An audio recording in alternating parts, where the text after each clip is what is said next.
E tivemos também, né, para ilustrar, né, a aula passada, o storytelling, do qual, né, se abordava a questão, né, de um paciente, né, que envolvia questões familiares, né, de aceitação e entre outras questões, e as diversas alterações, né, que acabam acontecendo em função, né, das alterações dopaminérgicas, né, como a questão, no caso específico das mulheres, né, essa questão da alteração, né, na questão progestogênica, que leva, então, né, uma amenorreia, né, e que, né, dependendo das circunstâncias, né, pode levar a alguns tipos de pensamento, como a questão da gravidez, como aconteceu naquele caso. Hoje, né, nós vamos revisitar a questão, né, da esquizofrenia, mas vamos ver também, né, algumas outras particularidades relativas a esse medicamento que estão relacionadas à questão de empregos clínicos para outras condições clínicas, algo que é bem recente, e também ver, né, como que se dá, né, o tratamento psicofarmacológico, né, porque boa parte da questão, né, do tratamento depende muito do paciente, né? Sêneca já dizia, né, uma frase, né, de que parte do desejo da cura, né, está no desejo de se tratar. Então, ter, né, esse movimento em prol de se cuidar, né, de querer reverter as situações adversas que a pessoa se encontra, é uma questão fundamental para o sucesso do tratamento, que inclui, né, a aceitação da doença, né, passar pelas fases, né, do adoecer, né, como negação, como raiva, como barganha, entre outros, né, até chegar o momento que você conclui, né, preciso me tratar, né, tenho que aceitar esta condição. É, no geral, né, não é um processo fácil. A adesão ao tratamento farmacológico é sempre, né, um desafio a ser vencido, seja porque o paciente não compreendeu ou não aceitou a doença, seja pela questão de manifestação de efeitos adversos, né, em situações, do qual então nós temos uma fragilidade muito grande com relação a essa situação em específico, que é justamente essa questão, né, relativo à adesão ao tratamento e uso correto. Porque, né, tendo uma prescrição médica, a gente sabe, tem que tomar o medicamento tantas vezes por dia, aquela questão que a gente viu nas primeiras aulas, né? A posologia, né? A frequência de uso e tudo mais. Mas quando o paciente tem alguma alteração cognitiva que dificulta as suas compreensões, né, sobre certas ações. Vamos pegar o exemplo, né, que a gente teve na aula passada, que eu passei os vídeos, né, daquela novela Caminho das Índias, que tinha um personagem esquizofrênico, né? Como que uma pessoa que fica sentada na beira da janela, falando sem parar, né, que a piscina está cheia de ratos, tem condições de saber que deve tomar medicamento 3 vezes por dia, de 8 horas, né, que deve ser tomado junto com a refeição, longe da refeição, que deve ser tomado de forma contínua, se acontecer tal efeito, suspende o uso, né? É uma situação e um desafio muito grande, né? Essa questão envolvendo pacientes com transtornos mentais severos, que incluem questões cognitivas. E é isso que a gente vai abordar um pouco, porque certas questões, né, de transtornos mentais que afetam a parte cognitiva, né, a doença não é só do indivíduo em si, né, isso alcança de uma certa maneira a família como um todo, e o tratamento, incluindo o farmacológico, inclui também a participação da família. Só que há uma questão de ser estratégico com relação a isso. Bom, então, né, eu vou estar compartilhando então minha tela com vocês para começar então a nossa aula de hoje, que fecha, então, essa parte dos antipsicóticos, né? A aula que vem a gente vai começar a falar sobre a questão do Alzheimer e, especificamente, então, sobre hoje, né? Temos, então, a temática aqui exposta, né? Que é a questão, né, dos antipsicóticos parte 2, né? Questões envolvendo família, extremamente essencial para o sucesso, né, da psicofarmacologia nesses casos. E também vamos falar um pouco de ansiedade, né? Vamos entender onde que a ansiedade se encaixa nessa questão referente, né, aos medicamentos, né, antipsicóticos. E os objetivos dessa aula de hoje, então, né, são os seguintes, né? Conhecer, então, né, as novas indicações clínicas para os antipsicóticos. Então, tradicionalmente, né, eles foram desenvolvidos com esta finalidade de, né, promover, né, uma questão cognitiva adequada para pacientes que haviam questões referentes, né, a uma hiperatividade dopaminérgica. Também vamos conhecer estratégias, né, para melhor utilização dos medicamentos em transtornos mentais e conhecer, né, as aplicações, né, dos antipsicóticos, né, também para a questão da ansiedade, que é uma nova indicação que existe desses medicamentos, não só na questão de uma ansiedade clássica, mas também para situações que envolvem, né, alterações comportamentais associados a um processo que decorre de uma questão ansiogênica, né, que gera ansiedade no cérebro, que está associado também a situações de TDAH, situações, né, de até mesmo do autismo também, que podem se beneficiar dessas medicações que classicamente foram utilizadas, né, para questões antipsicóticas, né? Bom, então, no nosso storytelling de hoje, né, o que temos de história, né? Então começa com uma mãe de uma paciente, né? Essa mãe, então, ela foi buscar a medicação, né, da sua filha. Aí nós temos já, né, uma situação clássica, né, que envolve a questão da autonomia de pacientes que apresentam transtornos psicóticos, né? Então muitos não têm, né, a capacidade, talvez, né, de entender, né, de ter alguns ritos importantes, como a busca da medicação, né? E lhe falta às vezes autonomia, né, nessas horas. E é bastante comum que a família, né, vá buscar a medicação, né, comprar a medicação ou buscar as medicações, né, seja nas unidades de saúde, que tem os típicos, né, e como na farmácia escola, que é fornecido os típicos, né. No caso, a mãe veio buscar o Neosine, né, uma medicação, que também chama-se, né, levomepromazina, do qual, né, é da primeira geração, e a mãe relata uma observação, que talvez a paciente nem se dê conta, né, mas a mãe, né, percebeu isso durante o tratamento, que o medicamento não está sendo muito efetivo, né? Não há uma efetividade constatada pela ótica e observação da mãe, que deve observar, né, fenômenos, né, hebefrênicos, fenômenos catatônicos, né, conforme, né, se manifesta a questão, né, desta esquizofrenia nesta jovem aqui. Daí, né, quando você tem uma questão de falta de efetividade, você tem duas categorias envolvidas, né? Você tem uma questão de uma falta de efetividade, que a gente chama na psicofarmacologia de quantitativa. Essa quantitativa, ela é de um raciocínio bem simples, né? Quantidade está pouca, aumenta a dose. Fechou, né? O corpo não está respondendo, eu preciso bloquear mais ações dopaminérgicas, eu aumento a quantidade, eu aumento a dose. Problemas quantitativos, então, são de um raciocínio puro e simples de como resolver. Mas você tem os limites, né, das doses dos medicamentos que não pode ser ultrapassada, porque chega um certo limite, se você aumenta a dose, você aumenta só efeitos adversos, né, e o efeito terapêutico não acompanha mais, né? Então você tem risco do paciente, né, e não tem resposta terapêutica. E a segunda categoria envolvida, né, que ajuda a gente a entender inicialmente esse storytelling, são as situações psicofarmacológicas não quantitativas. Ou seja, né, a quantidade do fármaco é a ideal, só que o paciente não responde. Não adianta aumentar a dose, não adianta fazer nada, né? Não tem uma resposta adequada, que nesse caso está muito ligado a questões farmacocinéticas que o paciente pode apresentar, questões próprias, né, dos receptores que o paciente pode apresentar.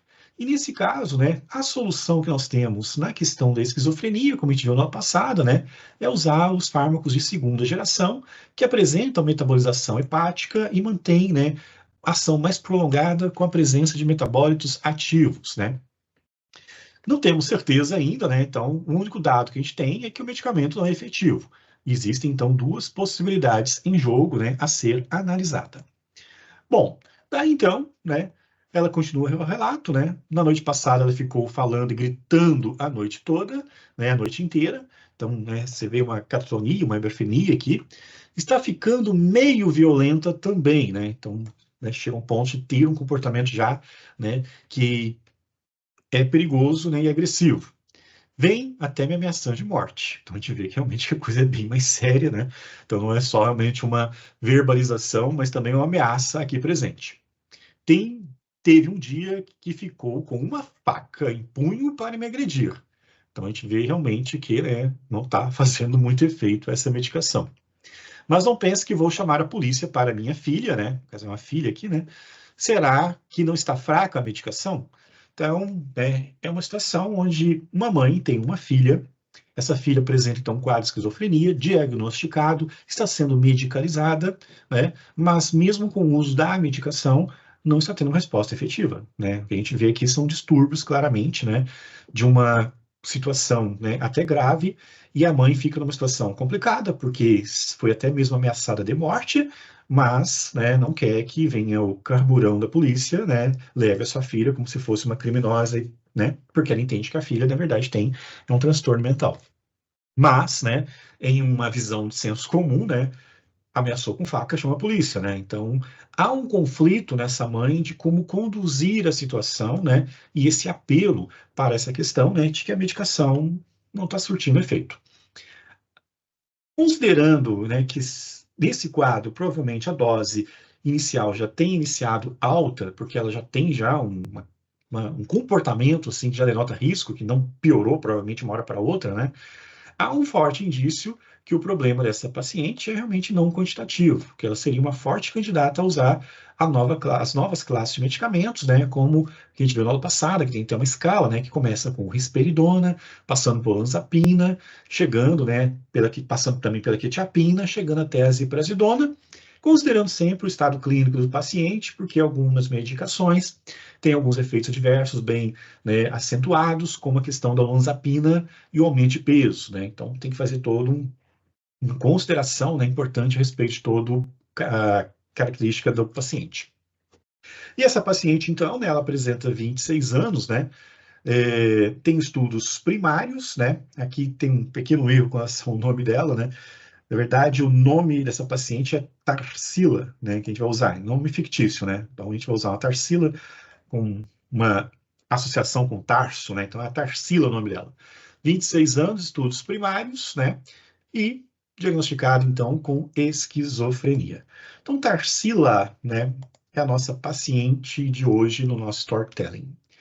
Daí, então, né, a sua história clínica pessoal, uma esquizofrenia diagnosticada, né, e tratada desde janeiro de 2021, né, então, há 3 anos já, né, em tratamento, né, e tendo essas oscilações, né, e chegando a esse ápice, que certamente, somado a outros fatores, né, levou, então, a uma verdadeira expressão clínica dela que demonstra que a medicação não faz o efeito. E ela, na verdade, usa duas medicações, né? Ela usa a levomepromazina e o haloperidol, né? Que são duas medicações que têm características de bloquear a atividade dopaminérgica. São antagonistas dopaminérgicos. Ocupa o receptor da dopamina e não deixa a verdadeira dopamina agir. E, né, desta forma, teria-se, então, é, uma expectativa, né, de que normalizando a atividade dopaminérgica, esses fenômenos de comportamento não viessem a acontecer, né? Tá, então, a suspeita de ser medicamento fraco, entre aspas, né, faz um pouco de sentido, porque esses fármacos são, né, aqueles considerados, né, de primeira linha, né, que têm um certo sucesso, né, 90% em média, né, 90, 80% da população esquizofrênica se dá bem com essa medicação, mas, né, 20 a 10% não vão responder realmente, que são os chamados esquizofrênicos refratários. Esquizofrênico refratário, então, é aquele tipo de condição clínica em que você não responde aos medicamentos de primeira linha. Se é necessário, então, usar os de segunda linha, né? Daí, então, a mãe continua o relato, né? Tem dias que está bem, tem dias que não está, fica nervosa, porque acha que está grávida, né? Uma questão muito parecida com o do caso da semana passada, né? E ela nem namorada ela tem, né? Chorou um monte por causa disso, outro dia nem te conto, desmaiou de fraca, tá amarela de tão fraca, provavelmente, né? Tá sentindo aumento de peso também, como no caso passado, quer se manter fitness, como ela fala. Não quer comer, não diz o porquê. Certamente excesso de peso, porque essas medicações também influenciam na questão, né, da busca de saciedade por alimentação para compensar o efeito da medicação. Fica em casa o dia todo, depois sai com os amigos, meio barra pesada. Não sei o que fazer. Temos aqui, então, duas situações que se interligam, né? Que é uma jovem com diagnóstico de esquizofrenia, sendo medicada, mas não tendo a resposta desejada, e uma mãe, né, num estado complexo, né, de ver a filha nessa situação e ainda, né, não conseguir, né, talvez administrar, gerenciar toda essa situação e ficando extremamente preocupada e, né, existindo entre eles, né, pelo jeito, né, uma relação tensa, uma relação difícil, porque já foi, inclusive, relatado anteriormente, né, que até, né, verbalização de desejo de matar aconteceu, e até faca em punho já tivemos, né. Então dá para imaginar que não seja uma relação fácil entre elas, né, e esta dificuldade é complicada, né? Porque vemos aí que a Tarsila, a personagem, né, a jovem que tem esquizofrenia, ela não tem uma capacidade cognitiva muito boa para se cuidar. E a pergunta que fica, né, será que a mãe, então, né, tendo toda essa situação, né, que envolve, incluindo uma violência doméstica entre as duas, né, teria condições, né, de lidar com a situação de uma forma clara e lúcida, né, como a situação requer, né? Bom, né, daí temos que ouvir o outro lado também, né? Vamos ouvir o que a Tarsila tem a dizer, né? Então, segundo o discurso dela, né, que foi feito dias depois, né, numa consulta, né, lá no CAPS, o que que se teve, né? Olha aqui, minha mãe não gosta de mim, né? Então ela verbaliza que a mãe, né, não gosta dela, uns traços de rejeição aqui. Ela me odeia com todas as forças. Ela não quer que eu case, né? Já tem uma questão aqui que envolve, né, um discurso que já foge uma linha cognitiva esperada. Ela não quer que eu case, né? Aí fica uma questão catatônica, repetindo frases, né? Tenho cuidado com ela é mentirosa. E o pior é que não estou descendo mais. Provavelmente se refere à menstruação também, efeito adverso da medicação, como tive no ano passado. Acho que nem vou ser mãe, né? Daí você tem um discurso, né, confuso, né, porque não está descendo, dá a entender que está grávida, depois fala que não vai ser mãe, né? Ando tão fraca que até desmaiei outro dia, né?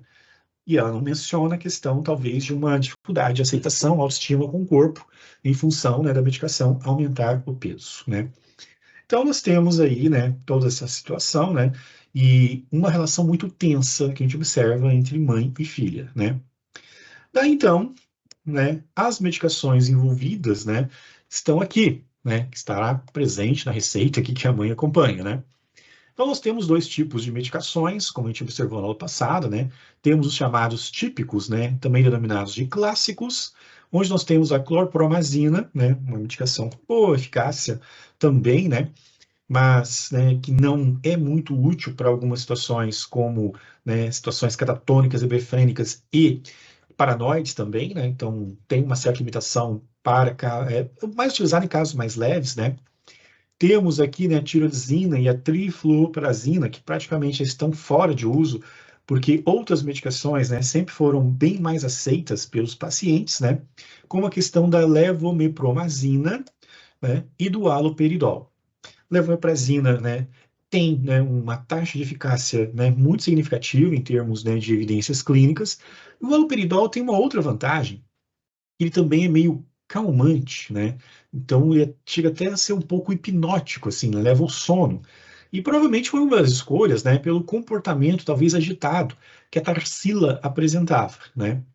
Mas tudo nos leva a crer, né, que esse tipo de medicação utilizada não é eficaz, porque a paciente é uma paciente refratária.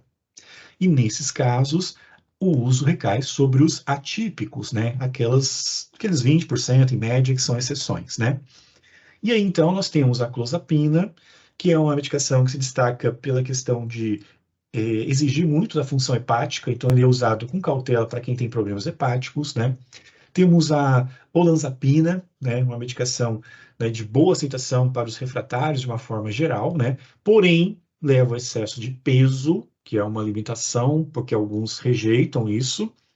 Temos a quetiapina, né, que é uma análise estrutural da olanzapina, que também apresenta boa resposta, usado muito como alternativa quando a pessoa não se adapta bem à olanzapina, porém tem, né, uma questão também relativa ao aumento de peso. Temos a ziprasidona, que seria, né, aquela medicação que promove uma isenção do aumento de peso e que, né, teria então indicações para pacientes com IMC mais elevado e pacientes, né, que não se adaptam à questão de um acentuado aumento de peso em curto prazo, que seria tanto uma questão de prevenir doenças cardiovasculares pelo excesso de peso, como a questão também de uma autoestima que faz com que pacientes abandonem o tratamento.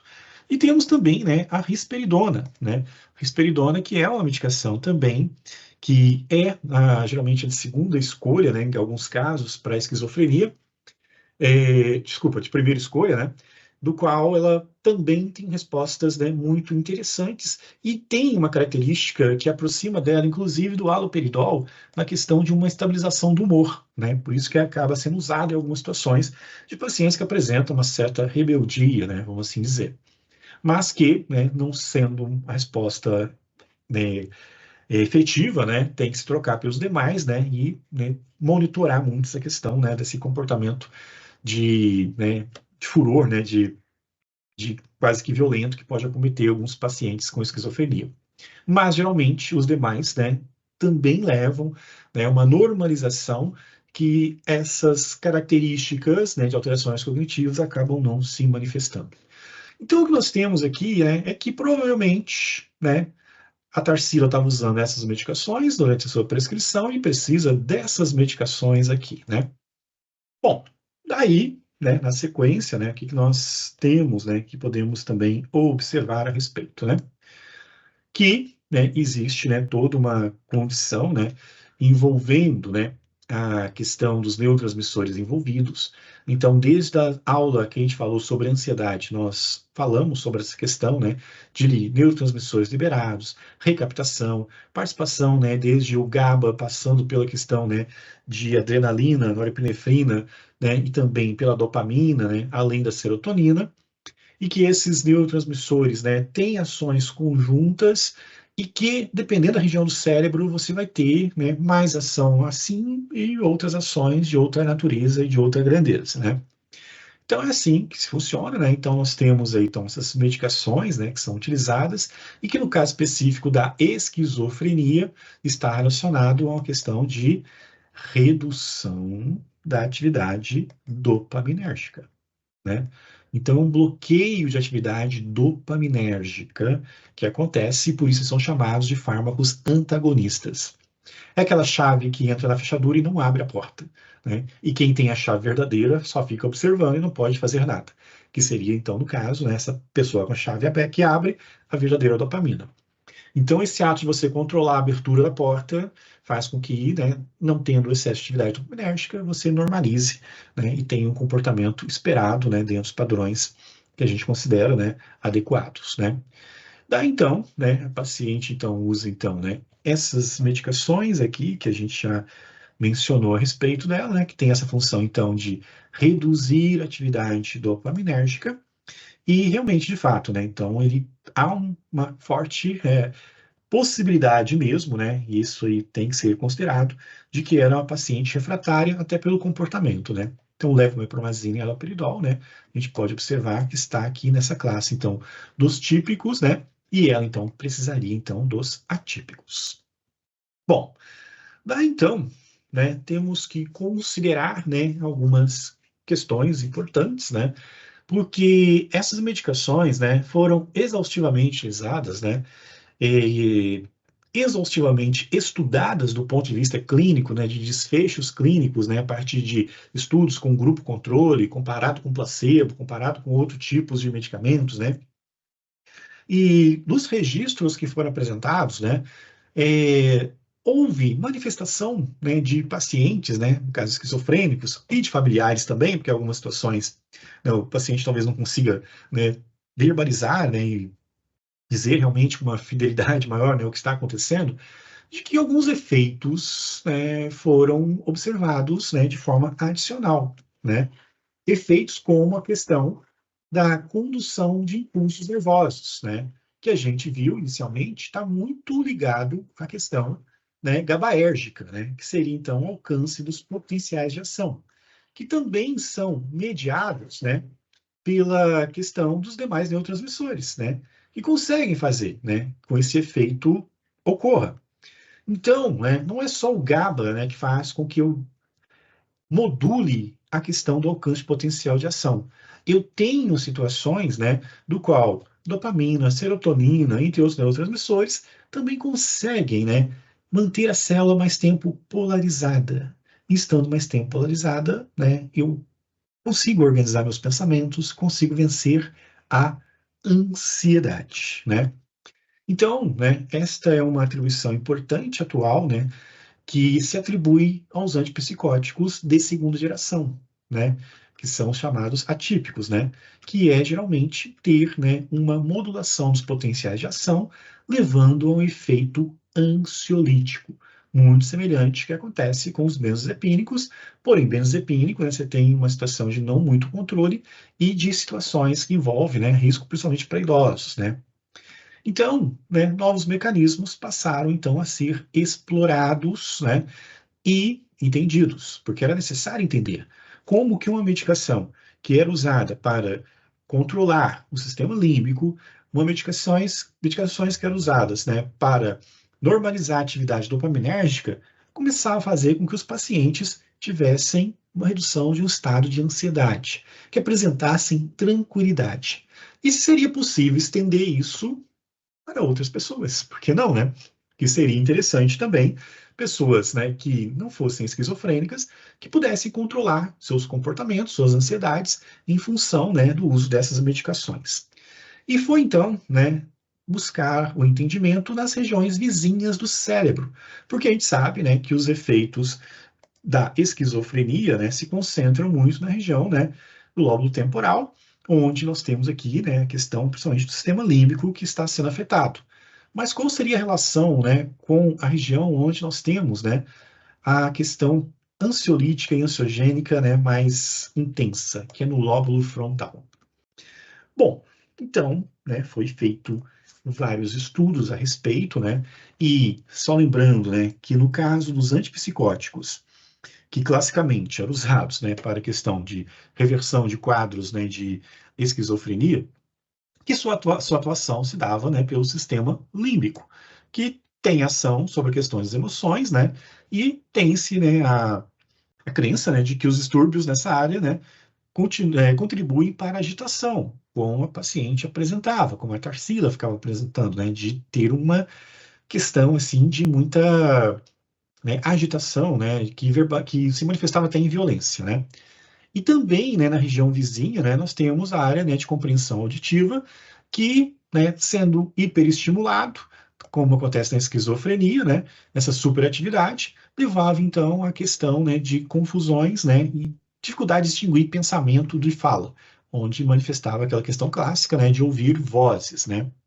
E a questão do lóbulo frontal, que foge um pouco, né, dessa questão esquizofrênica, mas chamou atenção porque aqui seria o centro regulador das questões referentes à ansiedade e do bem-estar, que estava sendo promovido pelos pacientes que usavam, né, medicamentos como quetiapina, risperidona, olanzapina, entre outros, né.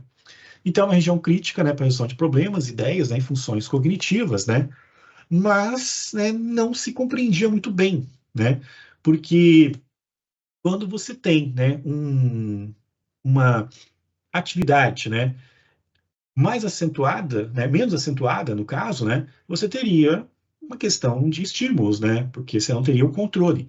Então, no caso, né, de uma uso de medicações que bloquear a atividade dopaminérgica na região do lóbulo frontal, né, não se teria uma esperada atividade ansiolítica, né, ou até mesmo se esperaria o contrário. Então, vários estudos foram realizados para saber qual era a relação da dopamina nesses diferentes tecidos cerebrais, né? Nessas diferentes regiões cerebrais, né?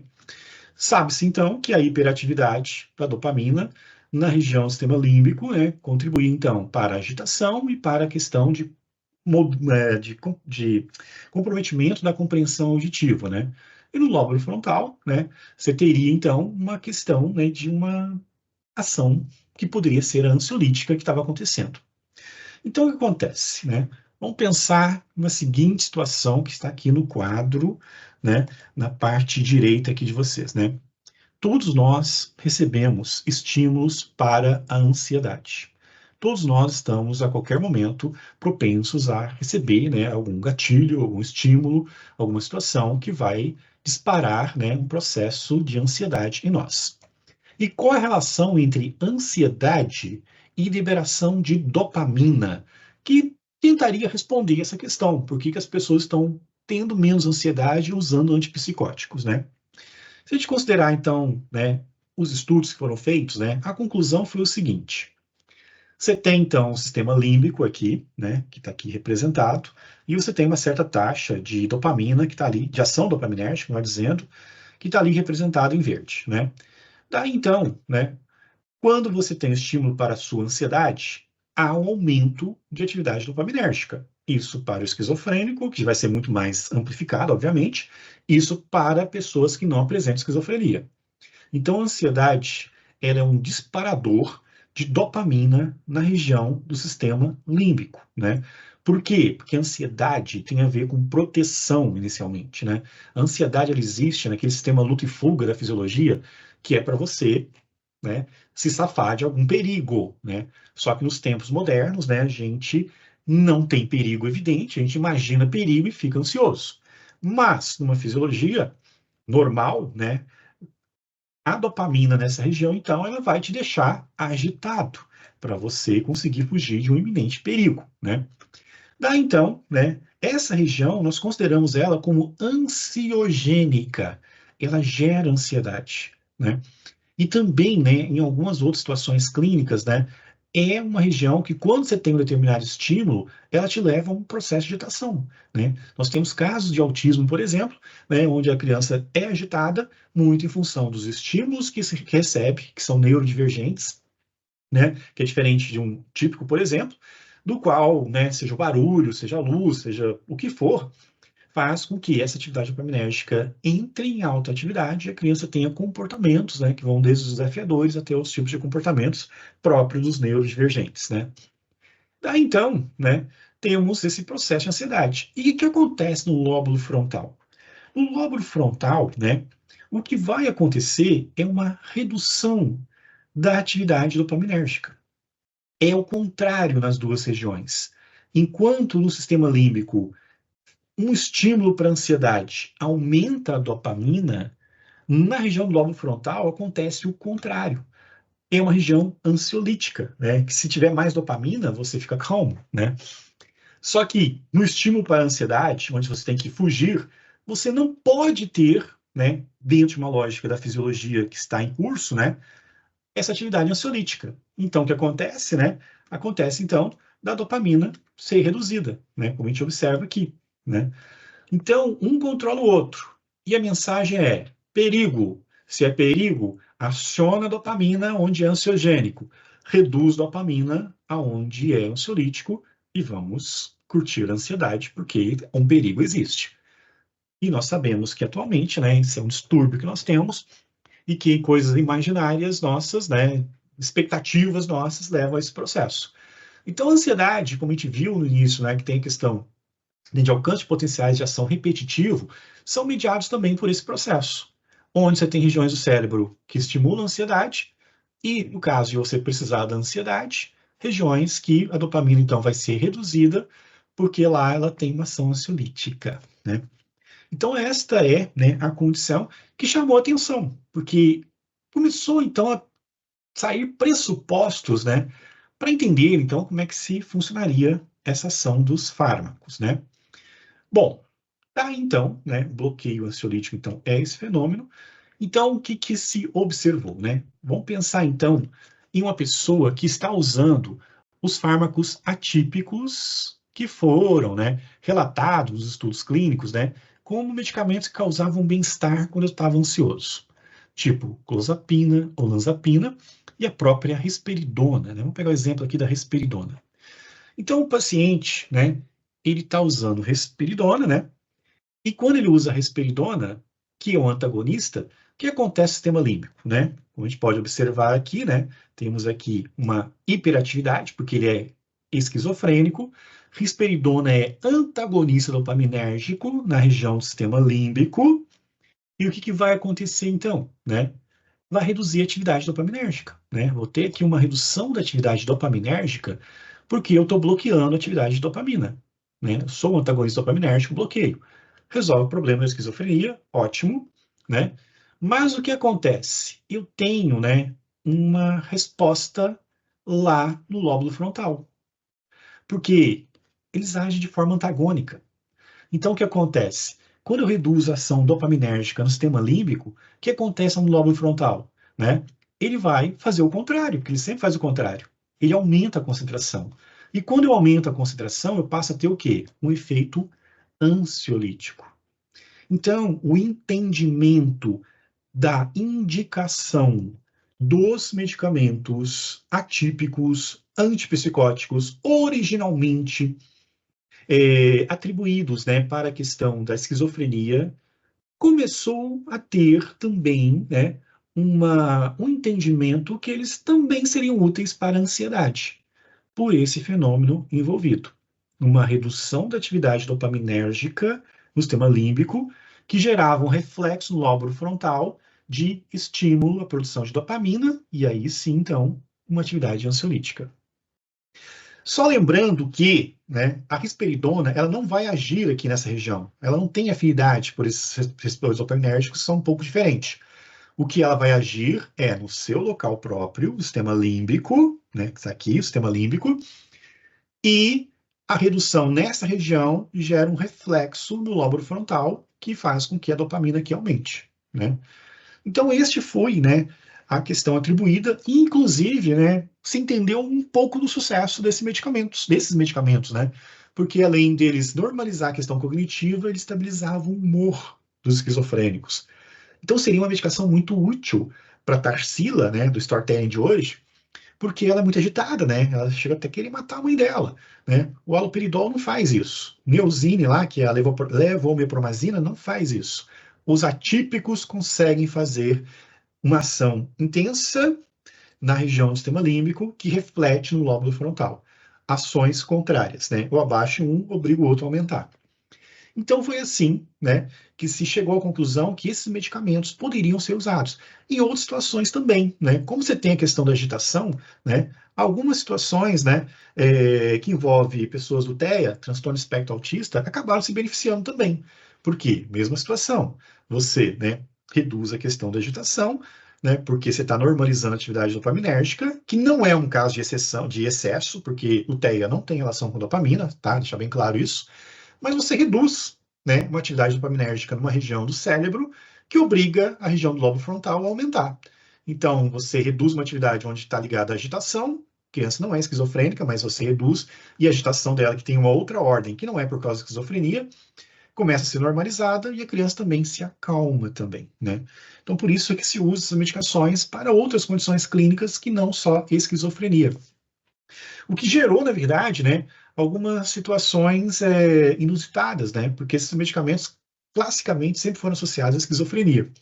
Aí a pessoa tinha uma ansiedade, né, pô, mas estou usando agora remédio, um linguajar bem preconceituoso, né, do povo, né, para doido, né? Não, você está usando agora a medicação antipsicótica que também agora tem ações ansiolíticas, né? Então, né, esta é a atividade, a ação, né? E é importante ressaltar que a ação ansiolítica dos antipsicóticos atípicos é uma ação indireta. O que significa? A risperidona não age bloqueando a atividade de receptores da dopamina, até porque não faria muito sentido. Ela age na sua própria região, sistema límbico, né? E indiretamente essa ação obriga o lóbulo frontal a aumentar a quantidade de dopamina, que aí sim tem atividade ansiolítica. Então, este é, né, a situação. E vamos pensar na condição, então, de pessoas que não são esquizofrênicas, né? Vamos tirar essa característica aqui. E o que acontece? O mesmo fenômeno. Um sistema límbico funcionando, né, adequadamente, né, mas que pode receber estímulos, né, para uma ansiedade, ou ter algum outro transtorno mental que leve a uma questão, né, de um gatilho para ansiedade que gere uma alteração, principalmente na questão comportamental e de agitação, poderão se beneficiar com a questão dos atípicos, né? Porque vai seguir o mesmo modelo, né? Frente ao estímulo, eu vou ter o aumento, né? Lá no lóbulo frontal, né? Eu vou ter o decréscimo, porque eles agem de forma antagônica, e usando as medicações, então, o que vai acontecer, né? Usando, por exemplo, novamente, a risperidona, eu tenho um decréscimo no sistema límbico que obriga, de forma indireta, ao lóbulo frontal a aumentar a sua quantidade, e eu passo a ter, então, o quê? Uma ação ansiolítica, porque a quantidade de dopamina indiretamente vai ser aumentada, pela questão da redução da atividade dopaminérgica no sistema límbico, né? Então, hoje em dia é bem comum isso, né, de pessoas que têm quadro de ansiedade, né, usar, né, risperidona, olanzapina, quetiapina, ziprasidona, e, né, não são mais medicamentos únicos exclusivamente para situações de esquizofrenia apenas, né?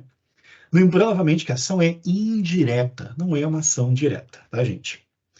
Bom, então, né, só para a gente compreender, então, né, todo esse processo das medicações, agora também ansiolíticas, né, envolve esta parte, então, né, do qual, então, né, tendo, né, queda de neurotransmissores, eu aumento, tendo aumento, eu reduzo, no caso da dopamina, e no lóbulo frontal, uma ação indireta, reflexo, né, lá da questão, né, da região, né, mais central do cérebro, lá, sistema límbico, onde tem ação das medicações especificamente, né. E daí, então, né, temos aí uma gama de medicamentos, né, que tem esse tipo de ação, do qual a risperidona, já mencionado, a olanzapina, que já foi, né, tema da aula passada, inclusive, ziprasidona, que é aquela que não aumenta peso, a clozapina, né, que é aquela que pode afetar o fígado, mas tem boa resposta também, e a quetiapina, né, são fármacos, então, antipsicóticos, que hoje são considerados também medicamentos ansiolíticos, né, para pessoas que não apresentam quadro de esquizofrenia, inclusive, né. Daí, então, nós temos um estudo, né, que vem lá do início do século, né, conduzido pelo Schneier, né, que já demonstra já, né, que quanto tempo que já vem, né, se prospectando, né, a chance de usar novos ansiolíticos, né, para lugar, né, dos benzodiazepínicos que tem muitas limitações, né. Então, estudos descobriram, né, que pessoas com transtorno de ansiedade social, né, que é um tipo, né, de ansiedade, que é a dificuldade de relacionamento, principalmente, né, fobias sociais, né, têm uma diminuída atividade dopaminérgica em certas regiões do cérebro, né, como resultado do aumento de ansiedade, diminuição da motivação e uma resposta fraca a estímulos gratificantes. Então, essa queda leva à ansiedade. Como é que eu posso aumentar essa questão lá no lóbulo frontal? Reduzindo a quantidade dopaminérgica, de atividade dopaminérgica no sistema límbico. Aí eu consigo aumentar aqui e vencer a questão da ansiedade social. Que também está associada a questões de luto, né, e outras questões. Daí um estudo do ESAID, né, de 2022, né, falou que as pesquisas mostraram que pessoas com transtorno de ansiedade social frequentemente têm um desequilíbrio de neurotransmissores excitatórios e inibitórios, né, aquela questão límbico e frontal, que pode levar à diminuição de níveis de dopamina lá na região do lóbulo frontal. E o Bach, em 2020, né, descobriu que o estresse, né, prejudica a sinalização de dopamina, levando a uma redução da atividade no lobo frontal, que vai levar, então, aos quadros de ansiedade, né, e que, se for uma questão crônica e patológica, pode ser revertido por essas medicações aqui, né, ziprasidona, risperidona, olanzapina, quetiapina, clozapina e o mais novo de todos, né, o aripiprazol, que ainda tem efeitos adicionais também, além desses todos citados aqui pela via dopaminérgica. Bom, então, né, temos esses efeitos, né? O que a gente então pode notar, né, desses fármacos de uma forma geral, né? Então, um repasse geral de tudo que a gente viu até no início, né? Temos aí, né, a questão da serotonina sendo aumentada, a noradrenalina, que aí tem hoje em dia, né, tem muita atomicina, né, que é um fármaco, né, que quando falar de saúde da criança, né, eu vou trazer esse fármaco que está sendo muito usado na questão, né, principalmente do autismo. Temos aí, né, as medicações que a gente já viu também, né, que também tem ação ansiolítica, né, que são antidepressivos, né, duloxetina, estalopram, né, sertralina, venlafaxina, paroxetina. Temos, né, a buspropiona, que é uma agonista, né, então ela não inibe a recaptação, né, dos neurotransmissores, ela age diretamente, então a buspropiona também.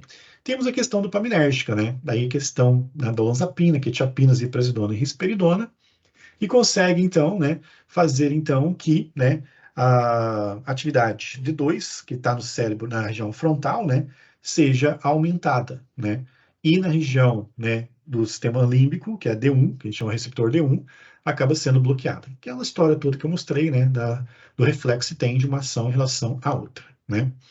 E temos o aripiprazol, que eu falei para vocês, né? E esse aí é interessante, né? Porque ele atua, né, como agonista da serotonina, então ele tem forte efeito antidepressivo e também um forte efeito sobre a questão ansiogênica, né? Antagonista 5-HT2, né, que aí seria, né, para reduzir a atividade realmente ansiogênica, agonista parcial de dopamina D1 e D2 no cérebro, né? Então, ele libera dopamina na região frontal, né? E é um dos fármacos que está muito bem aceito, né? Porque geralmente os fármacos, né, antipsicóticos e antidepressivos, né, eles influenciam, né, na questão da função erétil no homem. E o aripiprazol tem sido, né, um antipsicótico que tem efeito quase nulo sobre a questão, né, da função erétil no homem, né? Então, é uma grande expectativa com relação a ele, né, para que os homens tratem, né, sem ter prejuízos maiores.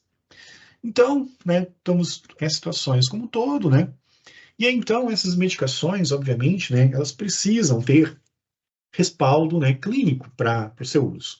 Porque é uma coisa você enxergar um funcionamento fisiológico, né, você observar relato de pessoas em pesquisas, inclusive, mas tem que criar estudos bem específicos para entender que talvez não foi o acaso, que não foi uma melhora natural da doença, que muitas vezes acontece, né, que inclusive justifica a questão do placebo. Era necessário realmente entender de fato se esses fármacos tinham uma questão, né, ansiolítica realmente atribuída a eles, né? Daí então, né, os estudos foram realizados, já mencionei aqui alguns, né? E foi necessário então mais novos estudos, né? Então, está certo, né, a questão da influência, né, de você ter uma ansiedade com aumento na questão límbica de dopamina e redução na frontal, e que os medicamentos fazem justamente o contrário, né? Eles reduzem a questão no sistema límbico, né, e aumentam a questão na região frontal, né? Principalmente esses aqui citados, com acréscimo também do aripiprazol, que não está aqui nessa listinha. Sendo assim, então, né, precisamos ter o respaldo científico, e o respaldo científico vem através, né, dos estudos clínicos com a maior hierarquia possível. Então, que há um caráter de necessidade, isso explica pela questão do mecanismo de ação e a questão da fisiopatologia. Então, eles são necessários, né? Eles, com a pessoa que tem uma indicação, faz sentido usar, né, um antipsicótico para a sua ansiedade? Faz bastante sentido, né? Porque a gente viu que toda a questão do funcionamento cerebral, né? Você tem realmente redução numa área de dopamina e aumento em outra área. Dopamina na região do lóbulo frontal e ansiolítica. Faz todo sentido. Mas disso acontecer e se traduzir em efeito positivo para a população em geral, só com estudos clínicos, usando população em geral, né? Estudos com bastante pessoas que tenham minimamente o N necessário, né, para ser significativo e representativo, para não dizer que foram casos isolados, né? Então, o que nós temos, né, para ver a questão da efetividade desses fármacos de uma forma geral? Então, né, os estudos mais recentes, que são feitos a partir de revisões temáticas e meta-análises, e também ensaios clínicos randomizados, né, se mostrou, né, se comprovou, na verdade, que, considerando o benzodiazepínico, que tem uma questão de efetividade dúbia, né, principalmente em uso crônico, o benzodiazepínico é bom para uso agudo, né? Quem se recordar das aulas, né, eu falei isso exaustivamente, né? Diazepam é bom na hora. Agora, se você tem uma ansiedade crônica e for usar diazepam, você fica dependente dele, você começa a ter problemas cognitivos, de memória, né? Pode ter fraqueza muscular. Então, assim, crônico não é bom. Então, a sua efetividade é considerada dúbia. E a sua segurança, né? É uma segurança não muito boa, né? Vamos usar o vermelho aqui, né? Uma analogia como se fosse o trânsito, né? Então, mesozepina e efetividade estão de alerta. Não tem certeza. E, para a questão de segurança, muito risco, né? Porque aí, novamente, né, questão, né, de efeitos que se somam, né? Questão de dependência, né, questão da necessidade de um desmame para parar de usar, enfim, N situações. Daí, se a gente pegar, né, um estudo de 2021 feito no Japão pelo Takeshima e seus colaboradores, né, ele realizou um estudo com 113 participantes, né, que é um número considerável bom, né, e ele esclareceu, né, que a terapia cognitiva comportamental é eficaz para descontinuar ansiolíticos, né, benzodiazepínicos em pacientes com transtorno de ansiedade. Então, assim, né, usar o benzodiazepínico, além de não ser recomendado para a questão de ansiedade crônica, né, a retirada dele, além de ter o desmame, né, tem que ainda passar por terapias cognitivas comportamentais, né, então realmente é complicado, E o mesmo Takashima diz, né, que o uso prolongado de ansiolítico benzodiazepínico não é recomendado para tratamento de transtornos de ansiedade, uma vez que a eficácia a longo prazo dos ansiolíticos permanece incerta. Então você nem sabe se vai continuar efeito durante muito tempo, né? Além de foi relatado, o uso prolongado de benzodiazepínico está associado a eventos adversos como dependência, comprometimento cognitivo, quedas e fraturas, né? Então, assim, né, dá para ser bem crítico, então, com o que a gente tem na atualidade, né, de benzodiazepínicos, né, e isso lá, né, nessa década já foi trazido lá no Japão pelo Takeshima. Então, o que eu falei lá no início do bimestre passado, né, relativo aos benzodiazepínicos, né, tudo que eu falei, em termos de utilidade, gente, é para uso agudo, né, porque também tem que considerar que esses medicamentos, né, demoram para fazer efeito, né, não é como o antidepressivo, né, de uma hora para outra. Já o benzodiazepínico, a ação é rápida. Agora, para uso crônico, né, Takeshima deixou bem claro aí no seu estudo bem recente, né. Daí, né, temos os antidepressivos que podem ser usados para ansiedade também, né, como a mirtazapina, fluoxetina, sertralina, né, mas também temos, né, algumas limitações, né, com relação a esses fármacos também, né, cuja eficácia, a efetividade é duvidosa, né, porém, né, a segurança, paira uma dúvida sobre a segurança, que é melhor do que a certeza do benzodiazepínico que você tem, que ele não vai ser seguro, né. Então, a longo prazo, pontos positivos, né, para os antidepressivos para a ansiedade. Então, nós temos, né, esse estudo também aqui do Sonabril, né, que aí ele fala muito, né, da questão, né, dos antidepressivos, né, e um estudo bem robusto, né, se a gente olhar aqui, né, foram é, quase 26 mil participantes, né, onde ele comparou informações, né, sobre medicamentos disponíveis para ansiedade. Então, né, os antidepressivos também têm uma boa ação sobre a questão da ansiedade, né, crônica, principalmente, né? Mas aí tem que as limitações, né, de alterações do 5-HT1, 5-HT2, pode levar a efeitos ansiogênicos, né? Então, outras situações um pouco mais complicadas, né? E, atualmente, então, né, o que nós temos, né, com relação a isso, né? Além dos antidepressivos que têm, né, eficácia e segurança comprovada para ansiedade, então o estalopram, além de antidepressivo, é um excelente ansiolítico, né, porque tem eficácia e tem segurança. Duloxetina, a mesma coisa, né, comparado com benzodiazepínico, então nem se fala, né.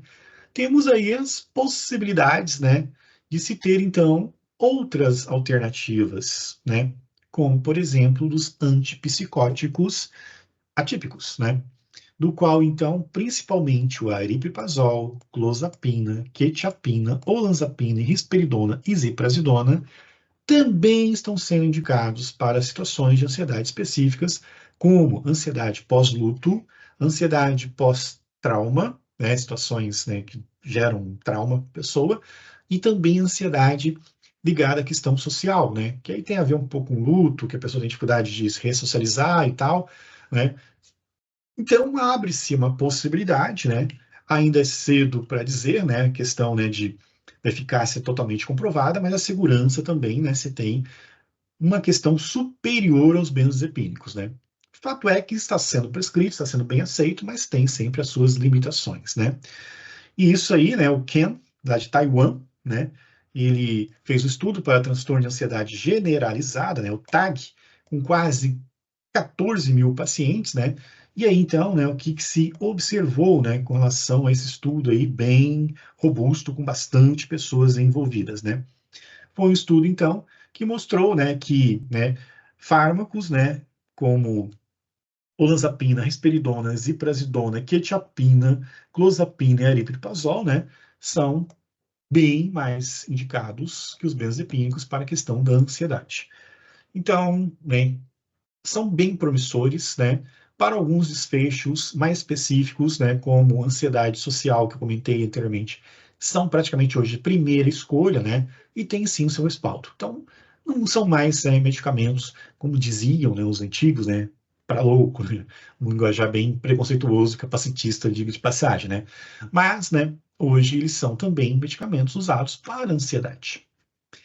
E, né, toda essa questão de uma ansiedade, né, tem os seus devidos reflexos, né, e as suas questões, né, referentes a as mais variadas, né, possibilidades de tratamento. Então, mudando um pouco agora de assunto, né, vamos falar da família. Dessa família, porque no início do storytelling, né, que nós notamos, né? Que uma filha doente gera muita sobrecarga para uma mãe, praticamente adoecendo essa mãe também, né? Porque, né, não é uma situação fácil, né? E é preciso compreender um pouco melhor para que a psicofarmacologia funcione, porque precisa de pessoas, né, para orientar, pessoas para acompanhar, pessoas para relatar, principalmente quando o paciente não tem a sua autonomia para isso, né? Então, né, famílias, né, o que são famílias, na verdade, qual a relação que a família tem, principalmente com a questão, né, dos transtornos mentais, né? E por que que isso deve ser considerado, principalmente na questão da psicofarmacologia, que é, né, a questão da psicofarmacologia ampliada, né, e familiar. Bom, né, certa vez dei uma palestra, né, e fui perguntar para, né, o grupo de idosos, né, do grupo Maturidade, que é da Univille, o que seria família, né? Família citaram, né? São irmãos, família é saudade, né? Família regras próprias, família é conflito, família é apoio, família é amor, família é filho longe, família é estresse, família é compromisso, família é esperança, família é conflito de novo, né? Apareceu até duas vezes esse termo, né? E família é preocupação, né? Família também é cuidar, né? E aí estaria relacionado um pouco à questão do apoio, inclusive, né? Mas tem as dificuldades, né? Tem os estresses, tem os compromissos, né?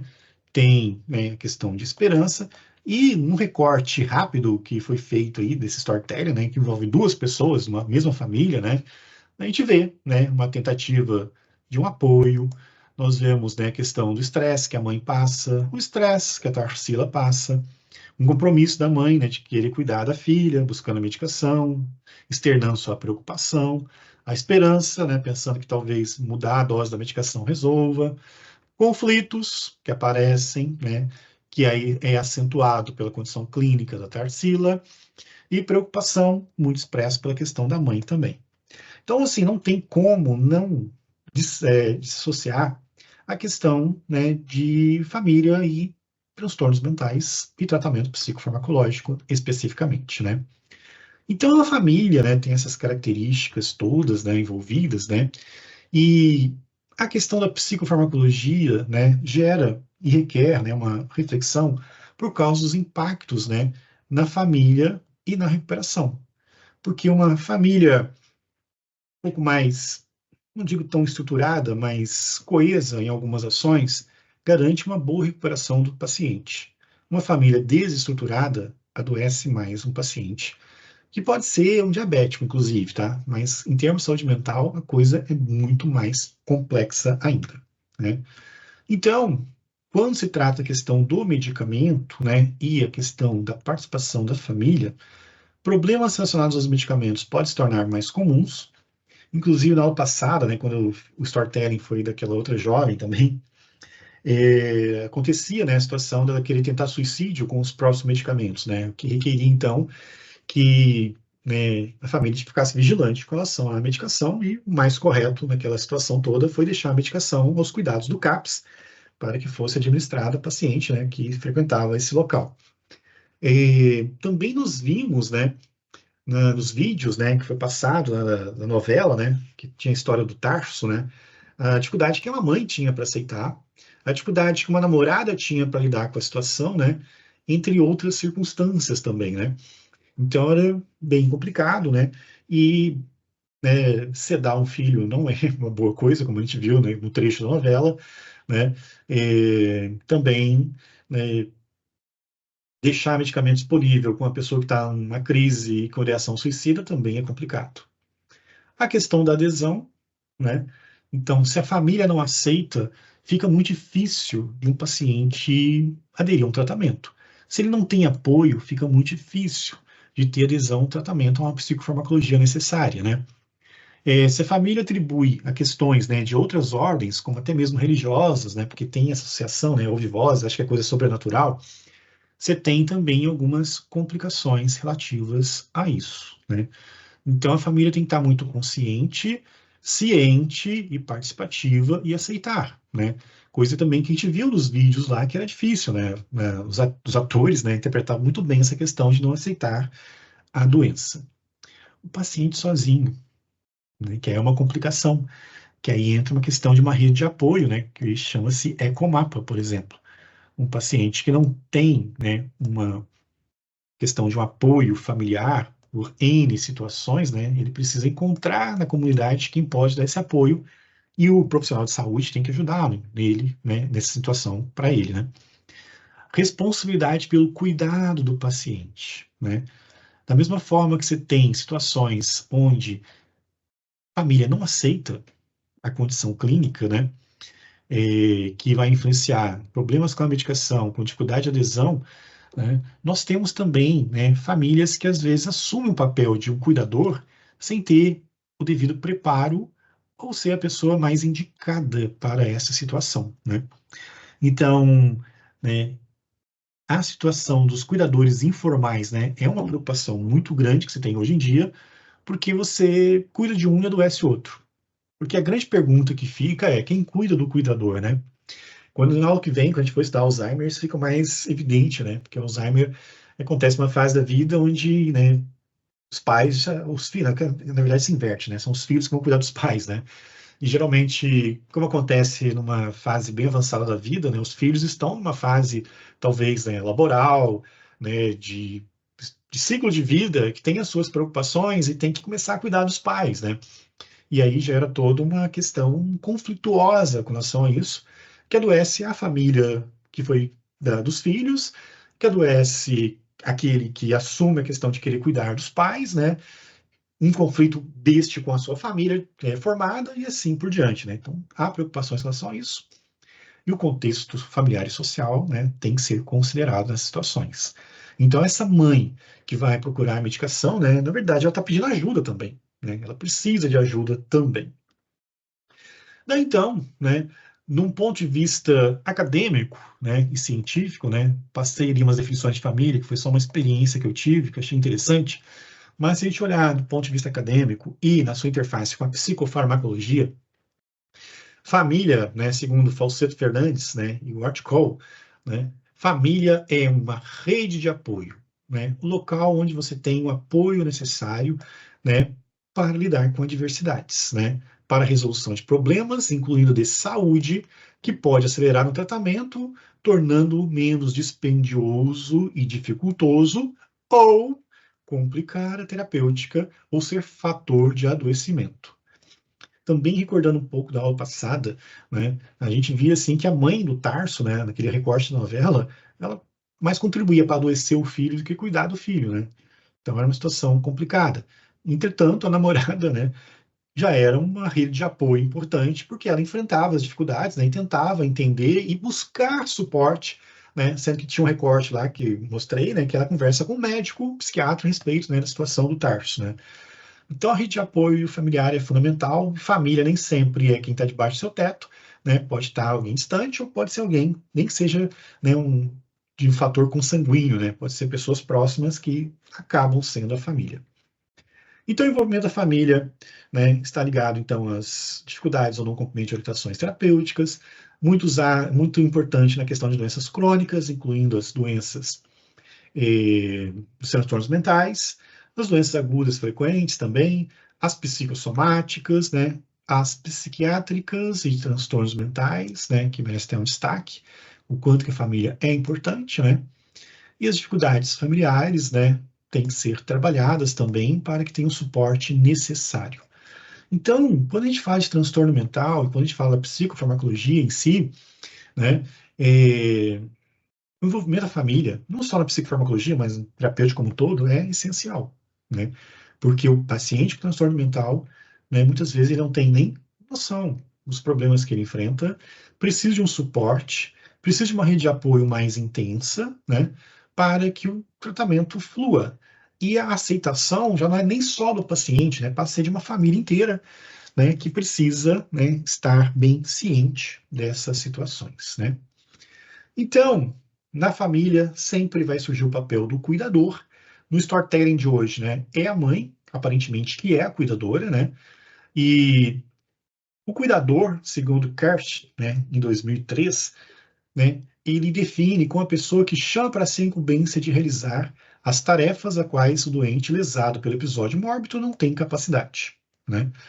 E os cuidadores são de dois tipos, né? Os formais e os informais.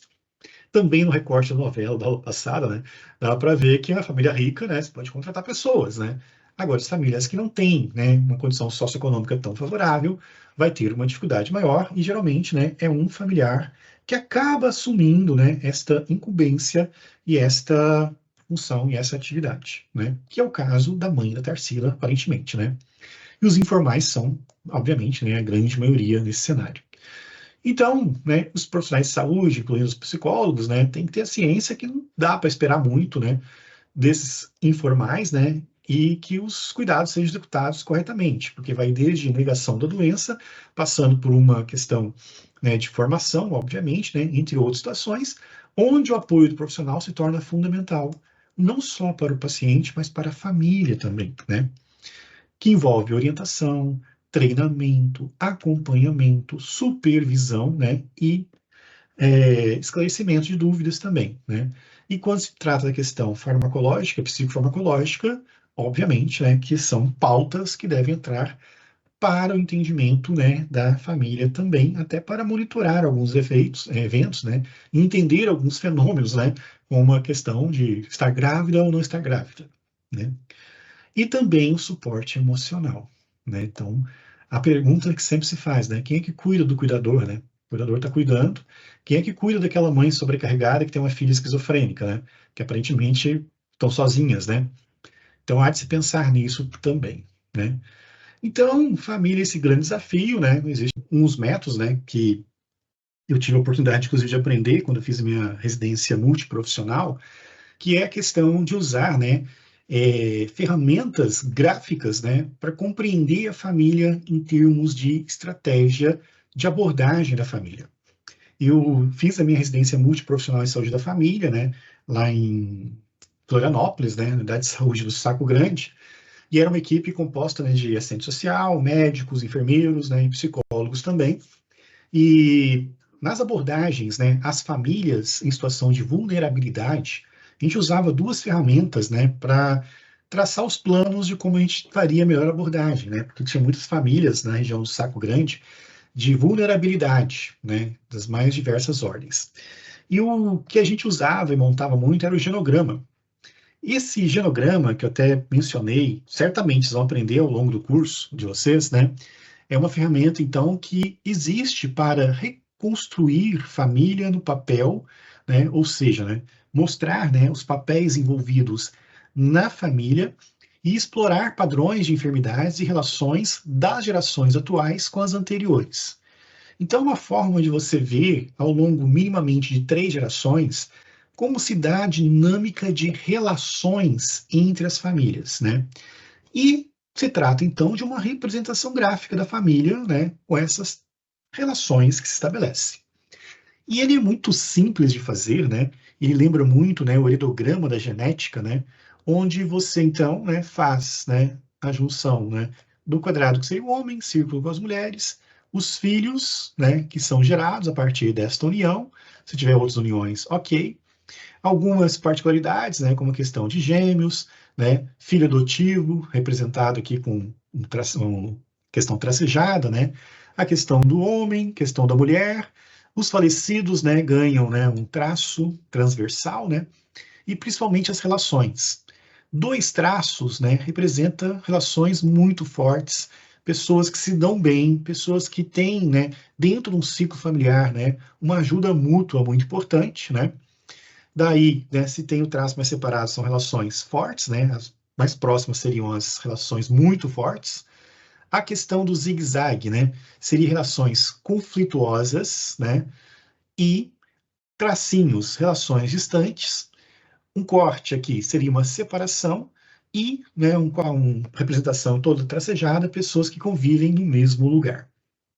Daí, então, né, temos várias formas, então, de representar isso, né? Então, aqui só, né, uma configuração um pouco maior, né? Então, são essas representações, né? E serve para saber quem se dá bem na família, quem se dá muito bem na família, né? Quem não se dá bem na família, melhor dizendo aqui, né? Quem se dá bem, quem dá, né, tem uma relação saudável, se a relação acaba sendo distante, se, né, há um rompimento na relação, né, que as pessoas nem se conversam mais, e assim por diante. E o ecomapa, que eu também mencionei durante a aula, ele é uma representação de onde a pessoa passa ou convive, ou que pode ser potenciais lugares importantes para o desenvolvimento de uma certa pessoa. Há vários modelos de ecomapa, né? O que eu geralmente mais uso é esse aqui, onde você tem família, F, trabalho, comunidade e amigos, né? Onde o que está mais na periferia, né, seria aquilo que está distante, e aquilo que está mais ao centro seria aquilo que é mais próximo do paciente. Tem situações que coisas que estão na periferia precisam estar mais para o centro, e aí você vai orientando o paciente nesse sentido. Daí, então, trata-se da rede social propriamente dita, né? Não é essa que a gente conhece atualmente, né? Mas é a rede social real, verdadeira, que a pessoa, então, convive e vive, né? Então, existe, né, uma questão muito importante na questão, né, entre qualidade da rede social real, tá, gente? A rede social, até porque o Sluka, quando escreveu isso aqui, nem existiam as redes sociais, né? Mal devia existir o Orkut nessa época. Então, as redes sociais reais, as pessoas, né, apresentam uma relação direta, né, entre a existência dessas e a qualidade da saúde das pessoas. Quando você tem, né, um suporte e convive com pessoas que te dão suporte de uma forma estratégica, né, você tem, então, uma chance de ter, né, melhor qualidade de saúde, né, e isso, né, ajuda principalmente nos casos de transtornos mentais, né. Aqui um exemplo de um genograma, né, onde está aqui em círculo em preto seria o paciente, né? O paciente, então, aqui dá para se notar que é uma viúva, né? Porque casou e a pessoa com os dois traços, né? No caso aqui significa morte, né? Vai um bom tempo. Daí ela tem seus filhos, né? Alguns filhos têm uma relação distante, né? Algumas relações boas, né? E uma relação muito forte com uma neta, por exemplo. Isso mostra, né, que certos filhos, por exemplo, não são interessantes, né, de passar orientações ou de ser até mesmo cuidador. E alguns, né, parentes, como a neta, né, seria talvez uma ponte importante para um cuidado adequado dessa paciente em questão. E aqui estaria o seu ecomapa, né? Então ela teria, né, filhos um pouco mais distantes, que poderiam ser, né, trazidos para mais próximos do seu convivência, né? Uma vizinha apenas amiga, aqui é no caso de uma senhora já, né? Então ela não teria o trabalho, mas poderia fazer trabalhos voluntários para preencher isso aqui, né? Na comunidade, uma relação forte com a igreja, a unidade de saúde, mas poderia ter outros locais também, né? Então, né, certamente vocês vão ter isso em disciplinas futuras, né? Mas é só para a gente dar uma ilustração hoje de como que isso é importante em algumas questões e na ajuda da psicofarmacologia bem feita. Porque, né, nós temos, né, a situação da paciente, né? E essa paciente, aqui um outro exemplo de genograma, tá, gente? Que seria, então, né, uma relação forte, né? O paciente aqui, né? Então, uma relação que foi rompida. O paciente, no nosso caso, a Tarsila, né? Ela tem o seu genograma e ela tem o seu ecomapa, assim como todos têm, né? E só retomando a história, para a gente não perder o fio da meada, né? A mãe, no caso, foi buscar a medicação, que não é mais a medicação indicada para essa paciente, porque a gente viu que ela é refratária, né? Tudo leva a crer que ela é refratária, até porque o medicamento não está sendo efetivo. É uma pessoa que tem seus surtos, né? A paciente, né? Grita a noite inteira, fica violenta, né? Ameaça a mãe de morte, né? Até usou uma faca em punho, né? Daí, uma resistência em chamar a polícia, porque a mãe entende que a filha é doente, ela não quer ver a filha tratada como uma marginal, né? É Tarsila, o nome dela, né? 26 anos, né? Tem estudos primários. Esquizofrênica, 3 anos, usando levomeprazina combinado com haloperidol, duas medicações que não cumprem, né, o necessário, porque certamente é uma esquizofrênica refratária, né? Daí a mãe fala que tem dias que está bem, tem dias que não está, fica nervosa, acha que está grávida, nem namorado tem, chora por causa disso, né? Daí está fraca, provavelmente tenta fazer regime, quer ser fitness, né? Não quer comer, porque deve estar percebendo que também essas medicações, como a olanzapina, aumentam o peso. Uma mãe exausta e cansada, né? E a paciente, no contraponto aqui, né?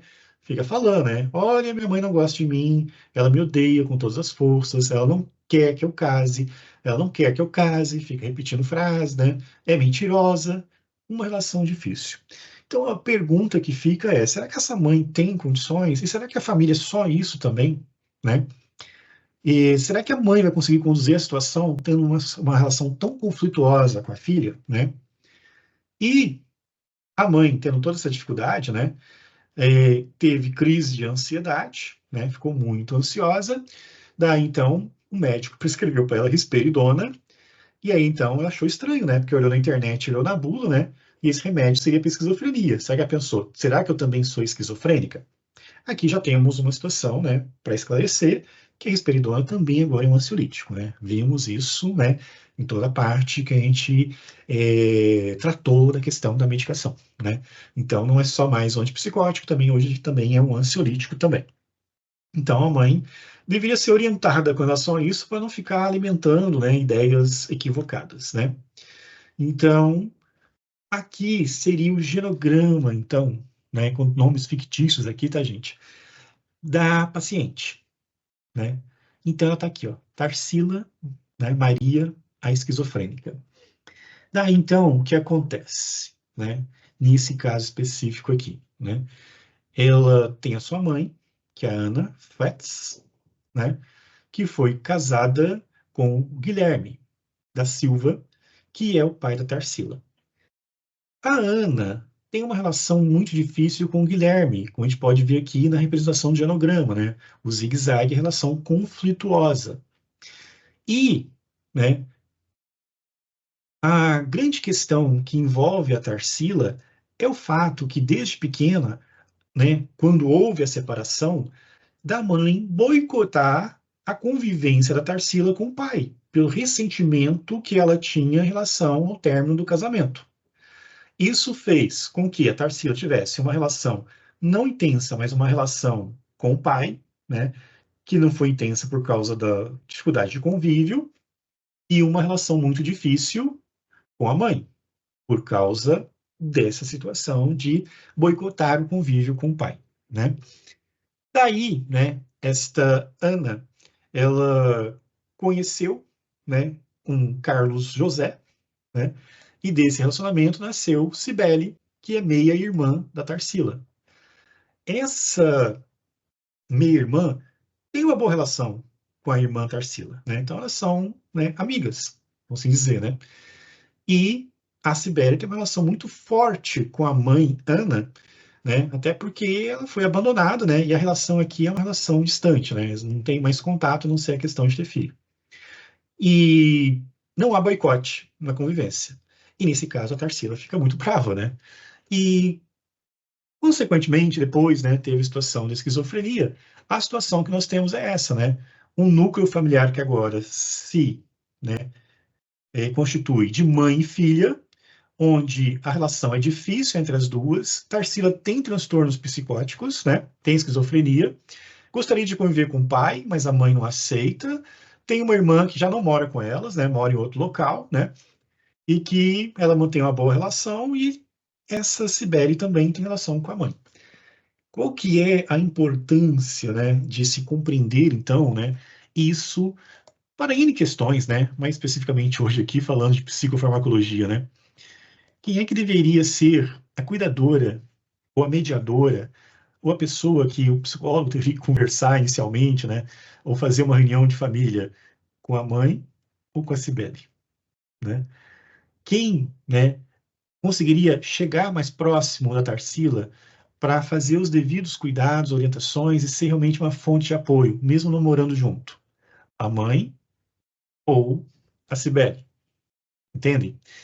Nesse caso, que é um caso real, né, o que foi desenvolvido assim, né, para fazer com que a paciente entendesse o tratamento, se motivasse para o tratamento, foi trazer a irmã para a conversa, né, e fazer essa mediação, né, e a mãe também teve que, né, ter algumas orientações, né, com relação a essa relação com o pai que só prejudicava a filha, né.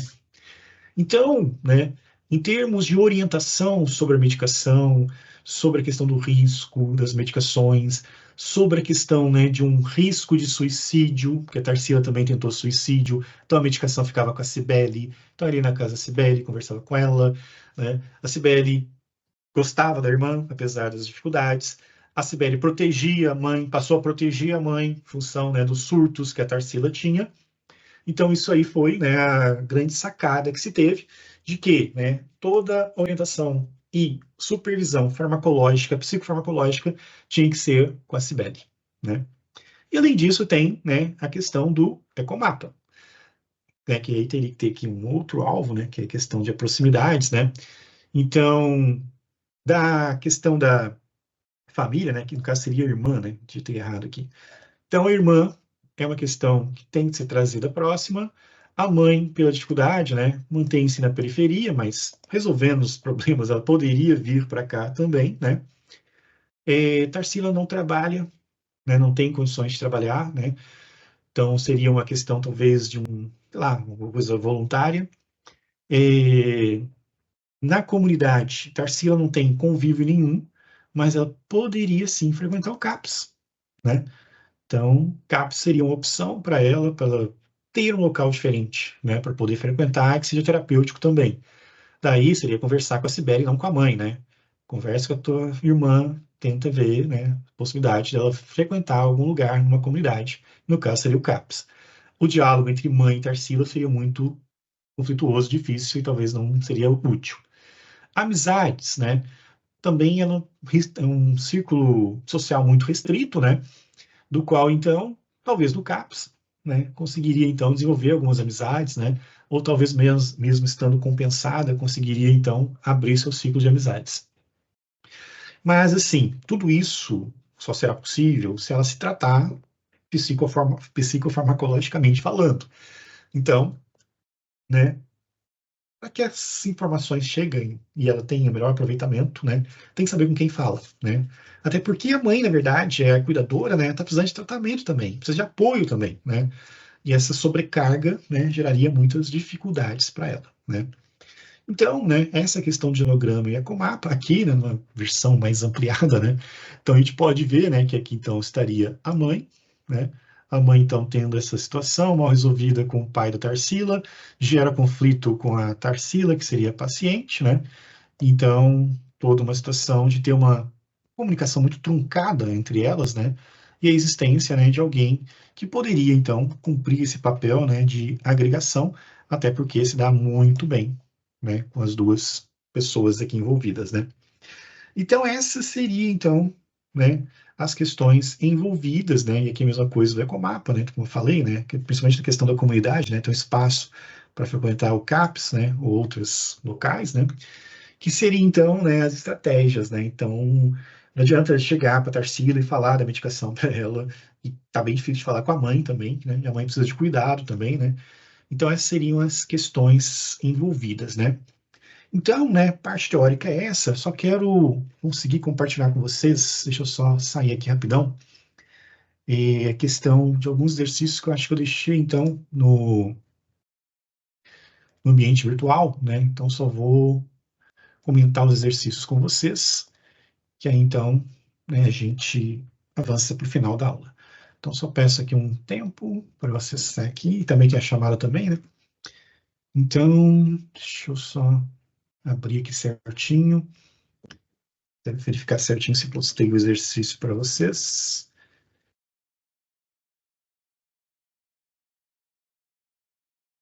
Deixa eu trocar.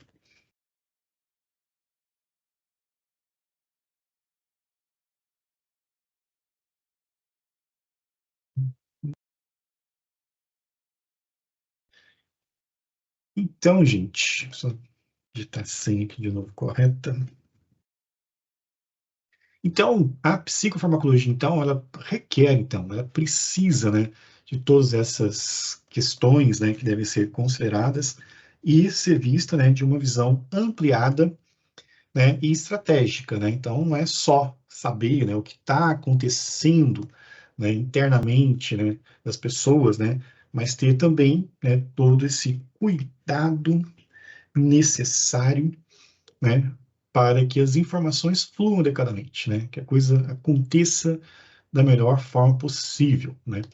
E também desmistificar algumas questões, né, referentes às medicações, porque não é raro as pessoas, né, rejeitarem um tratamento porque viu na internet ou leu na bula que aquele medicamento, né, seria para esquizofrenia e ela está apenas com ansiedade, né?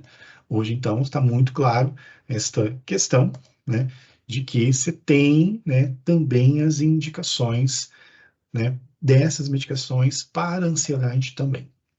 Então, só recompartilhando a minha tela aqui, então, deixa eu abrir, então, né, tem aula aí no Hiperlink, né? Então, as questões de hoje, né, além do storytelling. Qual o mecanismo fisiológico envolvido na reversão da ansiedade usando, né, antipsicóticos? Então, se dá por uma redução da atividade dopaminérgica no sistema límbico, né, que faz um reflexo no lóbulo frontal que traz como consequência aumento. Esse aumento de dopamina no lóbulo frontal, né, em resposta à redução lá no sistema límbico, gera uma atividade ansiolítica, né? Então, essa é a primeira questão. A segunda, né?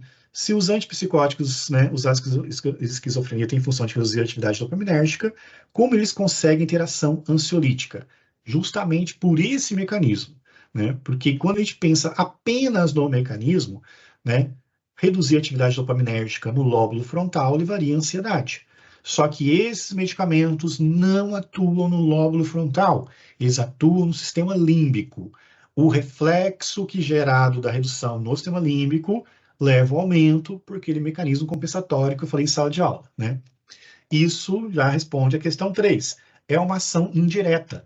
Por quê? Porque o fármaco não vai agir no lóbulo frontal para ter a ação. Ele age em outro local e a mudança dopaminérgica em outro local gera reflexo no lóbulo frontal para ter, então, né, o aumento que é o necessário. Porque se aumentar a dopamina em outro local, no límbico, por exemplo, piora o paciente esquizofrênico, né?